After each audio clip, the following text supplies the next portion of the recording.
ನಮಸ್ಕಾರ ದೇವರು, ಎಲ್ಲರೂ ಹೇಗಿದ್ದೀರಾ? ಇವತ್ತು ಬೆಳಗ್ಗೆನೇ ಎದ್ದು ಕಾರ್ನ ಮನೆ ಹತ್ರ ತರೋಣ ಅಂತ ಬಂದೆ.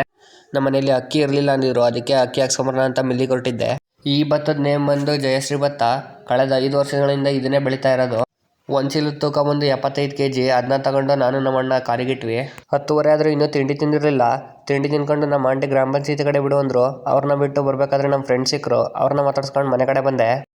ಕಾರ್ನ ನೀಟಾಗಿ ತೊಳ್ದು ವೈಫರಿ ನೀರು ಇರಲಿಲ್ಲ ಅಂತ ನಮ್ಮ ಚಿಕ್ಕಪ್ಪ ವೈಫರಿ ನೀರು ಹಾಕಿದ್ರು. ನಾನು ಹಂಗೆ ನಮ್ಮ ಚಿಕ್ಕಪ್ಪನ ಕರ್ಕೊಂಡು ಚಟ್ಟಳ್ಳಿ ಮಿಲ್ ಕಡೆ ಹೊರಟೆ. ನಾನು ಮಿಲ್ಲಿಗೆ ಬಂದಾಗ ಯಾವಾಗಲೂ ರಶ್ ಇರುತ್ತೆ, ಇವತ್ತು ಯಾಕೋ ರಶ್ ಇರಲಿಲ್ಲ. ನಾನು ಎಷ್ಟು ಫಾಸ್ಟಾಗಿ ಕೆಲಸ ಮಾಡ್ತೀನೋ ಅಷ್ಟೇ ಬೇಗ ಏನೋ ಒಂದು ಮರ್ತಿರ್ತೀನಿ. ನೋಡ್ರಿ, ಇವಾಗ ನಾನು ಅಕ್ಕಿ ಹಾಕ್ಸ್ಕೊಳಕ್ಕೆ ಚೀಲನೇ ಮರ್ತು ಬಂದೀನಿ. ಏನೋ ನೋಡೋಣ ಅಂತ 2 ಚೀಲನ ಕೆಳಗಿಳಿಸಿದೆ. ಈ ಚೀಲನೂ ಹೊರದ್ಬಿಡ್ತು. ಬಿದ್ದಿರೋ ಭತ್ತನೆಲ್ಲ ಆರಿಸ್ಕೊಂಡು ಹೋಗಿ ಗುಂಡಿ ಹಾಕಿದೆ. 1ರಲ್ಲಿ 2 ಚೀಲ ಹಾಕಿ ತೌಡಿಗಿಟ್ಟೆ. ಇವ್ರು ಯಾರ ಗೊತ್ತಿಲ್ಲ ನನಗೆ. ಪಾಪ ಕೇಳಿದ ತಕ್ಷಣ ಒಂದು ಚೀಲ ಕೊಟ್ಟರು. ಗೊಂದಿ ಚಟ್ನಳ್ಳಿ ಅಂತ ಇವರು. ಥ್ಯಾಂಕ್ಸ್ ಅಣ್ಣ, ಚೀಲ ಕೊಟ್ಟಿದ್ದೀವಿ. ಹಾಗೆ ಅಕ್ಕಿಗೆ ಚೀಲ ಇಟ್ಟು ಅಕ್ಕಿ ನೋಡೋಣ ಅಂತ ಹೊರಟೆ. ಅಕ್ಕಿ ಜಾಸ್ತಿ ಪಾಲಿಶ್ ಇಡ್ಸಲ್ಲ ನಾವು, ಅದರಲ್ಲಿ ಸತ್ವ ಇರಲ್ಲ ಅಂತ. ಕೆಲಸ ಮುಗೀತು. ಮನೆ ಹೋಗ್ಬೇಕಾದ್ರೆ ಚಟ್ನಳ್ಳಿ ಬೇಕ್ರಿ ಹತ್ರ ನಿಲ್ಸಿದ್ವಿ.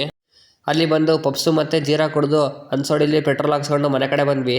ಮನೆಗೆ ಬಂದು ಅಕ್ಕಿ ಚೀಲಗಳನ್ನೆಲ್ಲ ಇಟ್ಟು ಕಾರ್ ಫುಲ್ ಧೂಳಾಗಿತ್ತು ಅಂತ ಕಾರ್ನೆಲ್ಲ ಒರೆಸಿದೆ. ರಾತ್ರಿ ಆಗಿತ್ತು. ನಮ್ಮ ಆಕಳಿಗೆ ಔಷಧಿ ಹಾಕಿದ್ವಿ. ಇದಾಗಿತ್ತು ಇವತ್ತಿನ ದಿನಚರಿ.